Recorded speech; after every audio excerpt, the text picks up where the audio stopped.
కుంతీదేవి అయిన శ్రీకృష్ణ భగవానుడైన తమ స్వార్థం కోసం కర్ణుడిని సహాయం అడగలేదు. జరగబోయే మహాసంగ్రామం, అందులో మరణించబోయే లక్షలాది మంది ప్రాణాలు నిలపడం కోసం మాత్రమే కర్ణుడిని సహాయం అర్థించారు. పాండవులు కౌరవుల మధ్య విద్యా ప్రదర్శన జరుగుతున్నప్పుడు అర్జునుడి మీద అసూయతో కర్ణుడు తన బలం ప్రదర్శించడానికి వచ్చినప్పుడు దుర్యోధనుడు ఏదో పెద్ద సహాయం చేసినట్టుగా కర్ణుడికి అంగరాజ్యాన్ని ఇచ్చాడు. నిజానికి అతను చేసినది స్వార్థంతో కూడిన సహాయం. ఎందుకంటే అర్జునుడిని ఓడించే వీరుడు దొరికితే రాబోయే యుద్ధంలో తనకి విజయం లభిస్తుందని దుర్యోధనుడు ఆలోచించాడు. స్నేహం పేరుతో రాజ్యాన్ని ఇచ్చాడు. నిజంగా కర్ణుడు మంచివాడు అయితే దుర్యోధనుడి దుష్ట కుతంత్రము, తనకు రాజ్యం ఒక కారణం కోసం ఇచ్చాడని తెలిసి కూడా ఎందుకు నిరాకరించలేదు? ధర్మం కోసం పాటుపడుతున్న పాండవుల మీద తాను యుద్ధానికి పోను అని ఎందుకు ఎప్పుడు చెప్పలేదు? దుర్యోధనుడిని యుద్ధం మానుకోమని ఏనాడు కూడా కర్ణుడు ఎందుకు చెప్పలేదు? ఇక్కడ ఇంకొక విషయం మీరు గుర్తుంచుకోవాలి. దుర్యోధనుడు గాని అతని తండ్రి ధృతరాష్ట్రుడు గాని హస్తినాపురానికి రాజులు కాదు. ఇంకా రాజ్యం ఎవరితో తేలలేదు. మరి అంగరాజ్యాన్ని దుర్యోధనుడు కర్ణుడికి ఎలా ఇచ్చాడు?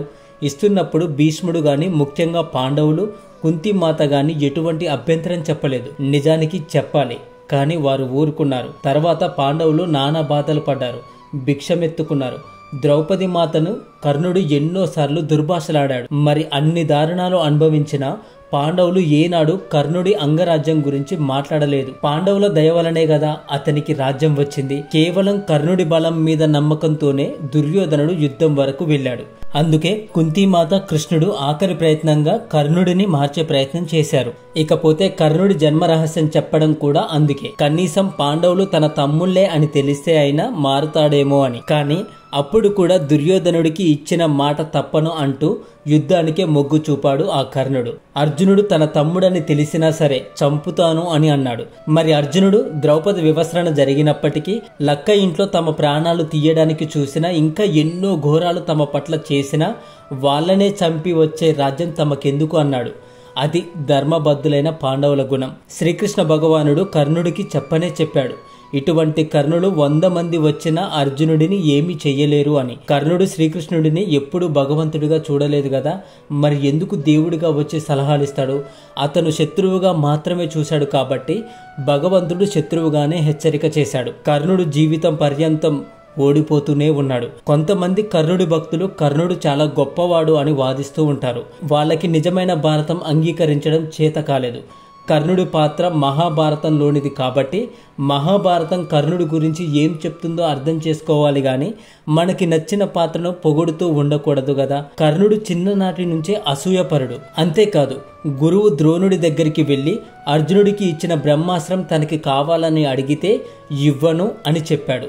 నీవు కక్షతో సాధించేది ఏమీ కూడా పనిచేయవు అని చెప్పి పొమ్మంటాడు. ద్రౌపది స్వయంవరంలో బ్రాహ్మణ వేషం వేసిన అర్జునుడితో యుద్ధం చేయలేక ఓడిపోతాడు. పరశురాముడు దివ్యాస్త్రాలు నేర్పినప్పటికీ అవసరం అయినప్పుడు ఉపయోగపడవు అనే శాపం పొందాడు. ఎందుకంటే కర్ణుడు అబద్ధం చెప్పడం వల్ల. ఇక ఉత్తర గోగ్రహణంలో అర్జునుడి చేతిలో చావు దెబ్బలు తింటాడు. అశ్వత్థామ పుణ్యమా అని అక్కడ బ్రతికిపోతాడు. కురుక్షేత్రంలో భీముడి చేతిలో కూడా ఓడిపోతాడు. భీముడు కర్ణుడి నాలుక బయటికి లాగి నాలుక కోసి చంపుదామనుకుంటాడు. కానీ తన తమ్ముడైన అర్జునుడి ప్రతిజ్ఞ గుర్తుకు వచ్చి వదిలేస్తాడు. అభిమన్యుని బాణాలు కర్ణుడి యొక్క కవచ కుండలాలను చీల్చుకుంటూ వెళ్లి గాయాన్ని చేస్తే యుద్ధం మధ్యలో వెళ్లి చికిత్స చేసుకొని వస్తాడు కర్ణుడు. అర్జునుడి ప్రాణ స్నేహితుడు శిష్యుడైన సాత్యకి కూడా కర్ణుడిని అడ్డుకుంటాడు కురుక్షేత్రంలో. ఇక చివరలో అర్జునుడి చేతిలో మరణించాడు కర్ణుడు. కర్ణుడు జీవితంలోనూ అలాగే యుద్ధంలోనూ అనేక సార్లు ఓడిపోయాడు. కర్ణుడు పరాక్రమవంతుడు అని ఎవరూ చెప్పలేదు. గొప్ప విలువిద్య అతని సొంతం. దానగుణం కలిగినవాడు అయినప్పటికీ అతను ఆదర్శ ప్రియుడు కాలేకపోయాడు.